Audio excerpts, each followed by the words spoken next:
আলহামদুলিল্লাহি ওয়াকাফা সালামুন আলা ইবাদিহিল্লাযীনা ইসতাফা আম্মা বা'দ আউযু বিল্লাহি মিনাশ শাইতানির রাজীম বিসমিল্লাহির রহমানির রহিম।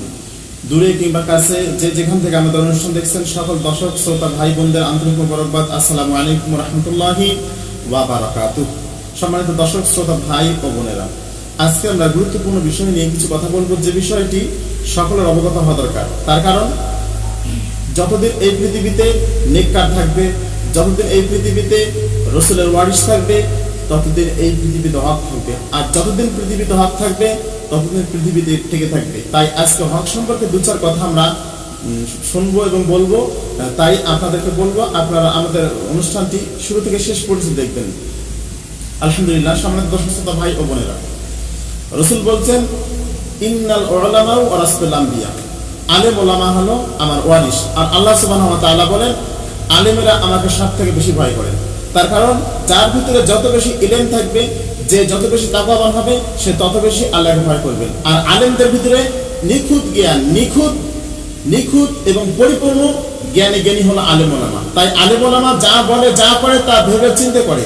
আর আজকে দেখা যায় আলেম ওলামাদের একটা দুঃখ দিন যাইতেছে, একটা কষ্টদায়ক সময় অতিবাহিত করতে হইতেছে আলেমদেরকে। এই বিষয়ে আমরা আজকে গুরুত্বপূর্ণ আলোচনা শুনবো।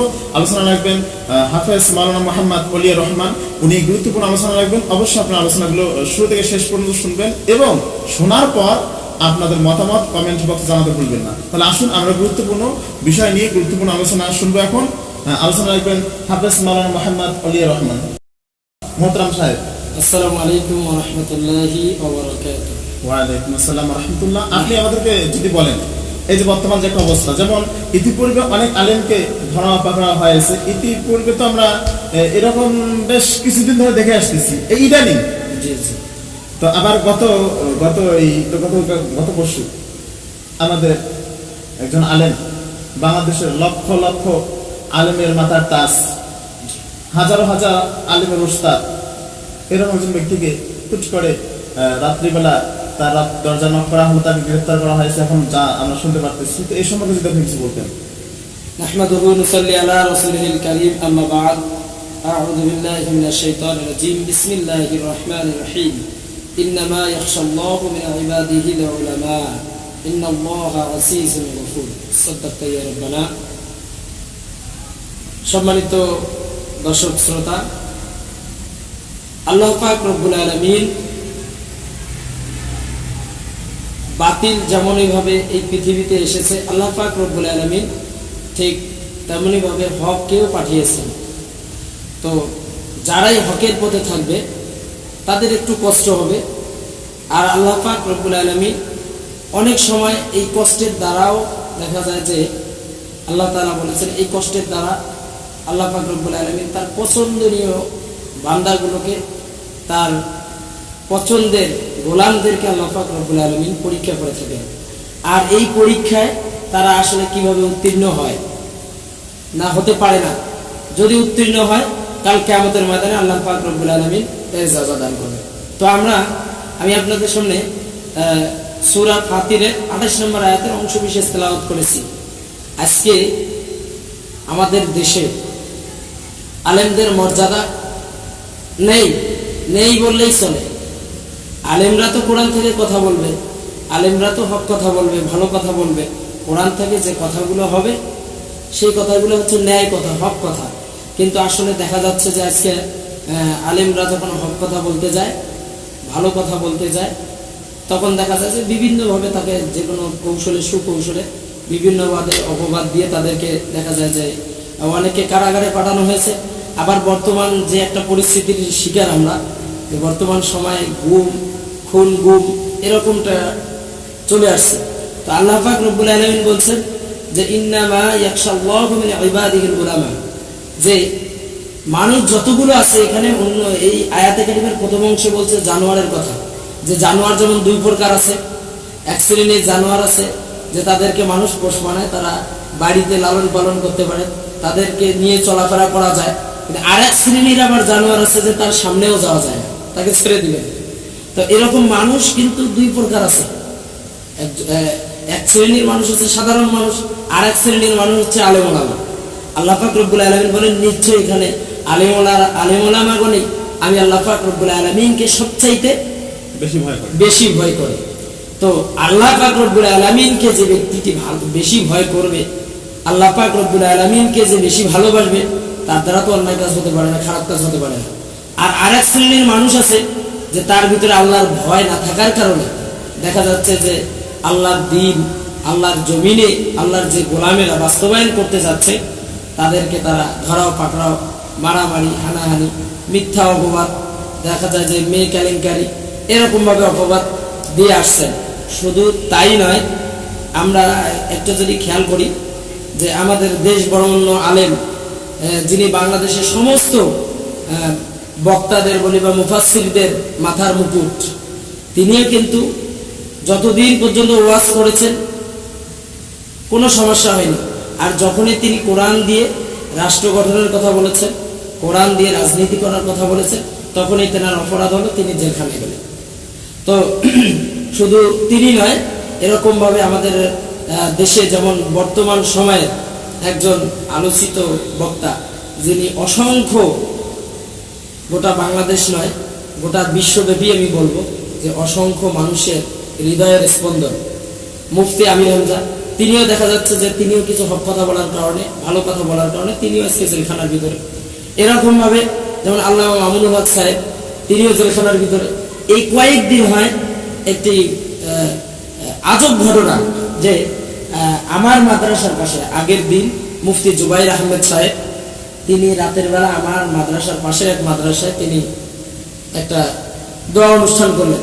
করার পরে তিনি সৈয়দপুর বিমানবন্দর থেকে ঢাকা বিমানবন্দরে গেলেন, ওখানে নামলেন, তেনার স্ত্রীর সাথেও কথা হয়েছে যে আমি নামলাম, এরপরে থেকে তিনি নাই, আজও নিখোঁজ।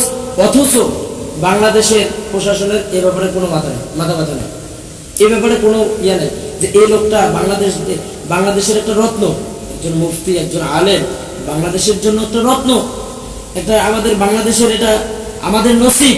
যেমনই ভাবে আমরা মনে করি যে আমাদের দেশটা এত সুন্দর একটি দেশ, যে আমাদের দেশে অসংখ্য উলিয়াগণ এসেছে, আমরা ধন্য, ঠিক এভাবে আমাদের দেশে অসংখ্য আলেম ওলামা আছে, মুফতি মুহাদ্দিস আছে, আমরা ধন্য, আমরা গর্বিত, আমরা খুশি। আমাদের দেশের দিকে অন্য অন্য বড় বড় রাষ্ট্রগুলো তাকিয়ে থাকে, যেমন সৌদি আরবের দিকে তাকান। সৌদি আরবে যে দেশে কোরআনুল কারীম নাজিল হয়েছে, ওই দেশের দেখা যায় হাফেজরাও আমাদের বাংলাদেশের হাফেজদেরকে অনেক সময় ভয় পায় যে আমরা তাদের কাছে কোরআন প্রতিযোগিতায় প্রায় সময় দেখা যায় যে আমাদের বাংলাদেশ থেকে বাহিরের দেশ থেকে পুরস্কার নিয়ে আসে, বাংলাদেশের প্রথম স্থান অধিকার লাভ।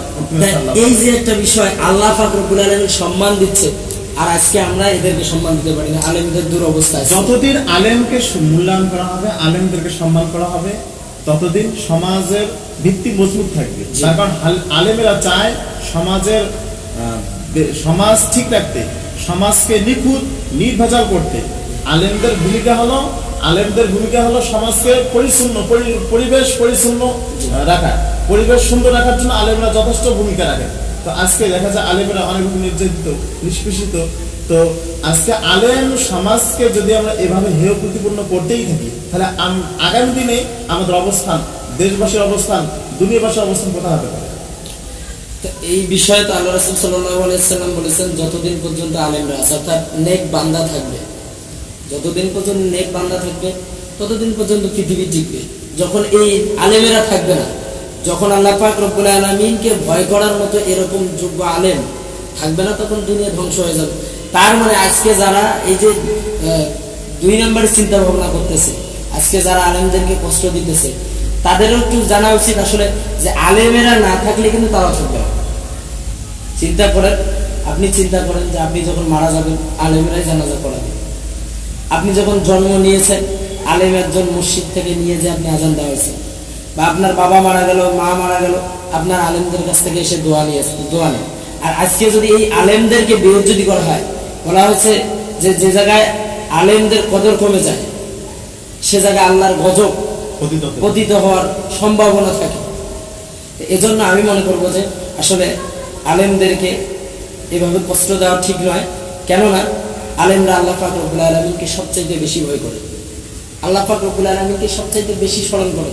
আল্লাহ রাসূল সাল্লাল্লাহু আলাইহি ওয়াসাল্লাম বলেছেন এই যে আলেমদের মর্যাদা কতটা গুরুত্ব, আল্লাহ রাসূল সাল্লাল্লাহু আলাইহি ওয়াসাল্লাম বলেছেন খায়রুকুম মান তাআল্লামাল কুরআনা ওয়া আল্লামা।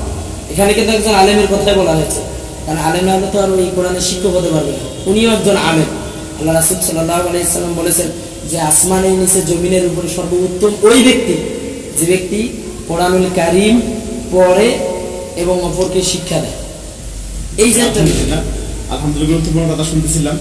সম্মানিত দর্শক শ্রোতা ভাই ও বোনেরা, আমাদের সময় স্বল্প থাকায় আর আমরা সময় দীর্ঘ করতেছি না। আমাদের স্টুডিওতে গুরুত্বপূর্ণ বিষয় নিয়ে গুরুত্বপূর্ণ আলোচনা রাখতেছিলেন মাওলানা মোহাম্মদ অলিউর রহমান সাহেব। তো উনি গুরুত্বপূর্ণ আলোচনা রেখেছেন। তো সম্মানিত দর্শক শ্রোতা ভাই ও বোনেরা, আমরা পৃথিবীতে আসার পূর্বে উনি গুরুত্বপূর্ণ কথা বলেছেন। পৃথিবীতে আসার পূর্বে আমাদের জন্য আমরা যখন পৃথিবীতে আগমন করব, আগমন করার পূর্বে কোনো না কোনো আলেমকে, কোনো না কোনো দিনদার ইমানদারকে বাড়িতে হাজির রাখা হয়েছিল ডান কানে আজান এবং বাম কানে ইকামত দেওয়ার জন্য। আবার আমাদের বয়স যখন 7 দিন হয়েছিল তখনও দরকার হয়েছিল আলেমের আমাদের আকিকা করে সুন্দর একটি নাম রাখার জন্য, দোয়া অনুষ্ঠানের জন্য। আমাদের যখন আমরা প্রাপ্তবয়স্ক হয়েছিলাম সুন্নতে খাতানোর জন্য অনুষ্ঠান করা হয়েছিল, তখন দোয়ার আয়োজন করা হয়েছিল আলেমের দ্বারা। আমরা যখন সাফল্য হয়ে গেলাম, উচ্চ ডিগ্রি অর্জন করার পর, আমরা সুশিক্ষিত হওয়ার পর যখন কর্মজীবনে পা রেখেছিলাম, তখনও দোয়া অনুষ্ঠান করে আলেমের কাছ থেকে দোয়া নিয়েছিলাম। আবার আমরা যখন বিয়ের উপযুক্ত হয়েছিলাম, আমাদের আলেম দ্বারা আমাদের এই বিয়ে পড়ানো হয়েছিল। এবং শুধু আমাদের না, প্রত্যেকটা মানুষের। আবার আমাদের ইসলামী যত অনুষ্ঠান, প্রত্যেকটা অনুষ্ঠানে আমরা আলেমদেরকে অনুসরণ করি, আলেমদেরকে আহ্বান করি, আলেমদের কাছ থেকে আমরা দোয়া প্রার্থনা করি। তারা যাতে তারা নেককার, আমরা জানি তারা নেককার, তারা সলিহিন, সালফে সলিহিন, আলুল আমা রাসূলুল আম্বিয়া, যেহেতু রসুলের ওয়ারিস, তারা হক করেন, হকের ওপর অটুট অবিচল থাকেন জীবন দিয়ে হলেও। তাই আমরা তাদেরকে আহ্বান করে, তাদের কাছ থেকে বরকতের আশায়, তাদের কাছ থেকে দোয়ার আশায় তাদেরকে আহ্বান করি। তারা আসার পর আমাদের জন্য এভাবে প্রত্যেকটা অনুষ্ঠানে আমাদের সাড়া দেন। এমনকি যখন আমরা ইন্তেকাল করব, আমরা এহ জগৎ ছেড়ে পরজগতে চলে যাব, তখন এই আলেমই আমাদের জন্য জানাজা পড়াবে। কিভাবে, কোন বিবেকে আলেমের বিরুদ্ধে আমি লাগবে? একটু সচেতন হন। আপনি একজন সচেতন মুসলমান, আপনি মুসলমানের সন্তান, অবশ্যই আপনি বুঝবেন আপনি আলেমদের পক্ষে থাকুন, বিপক্ষে নয়। আলেমদেরকে বন্ধু ভাবুন, শত্রু নয়। আলেমদের পাশে থাকুন, আলেমদেরকে দূরে সরিয়ে দেবেন না, আলেমদের থেকে দূরে সরে যাবেন না। তার কারণ নদী থেকে যখন সাগরের সম্পর্ক, যে নদীর সম্পর্ক সাগরের সাথে ঠিক থাকে ওই নদী কখনো শুকায় না। আর যখন এই নদীর সম্পর্ক সাগরের সাথে ঠিক থাকে না, তখন ওই নদী নষ্ট হয়ে যায়। তো কথা হলো, আলেমের সাথে যতক্ষণ মুসলমানের সম্পর্ক ঠিক থাকবে তখন এই জাতির মেরুদণ্ড ঠিক থাকবে। আর যখন এই আলেমের সাথে মুসলমানের সম্পর্ক বিচ্ছিন্ন হয়ে যাবে, তখন এই মুসলমানদের মেরুদণ্ডে আঘাত করা হবে, মুসলমানদের অস্তিত্ব বিলীন হয়ে যাবে। তাই আলেমদেরকে ভালোবাসুন, মহাব্বত করুন, আলেমদের বন্ধু ভাবুন, শত্রু নয়। তাই আসুন আমরা সকলেই দল মত নির্বিশেষে আলেমদের পক্ষে থাকি, আলেমদের মুক্তির জন্য আমরা সকলে আওয়াজ তুলি। যে দল মত নির্বিশেষে যারা দিনের কথা বলে, হক বলে, ইসলাম বলে, তাদেরকে নিঃস্বার্থে মুক্তি দেওয়া হোক। এই বলে আমাদের অনুষ্ঠান শেষ করছি।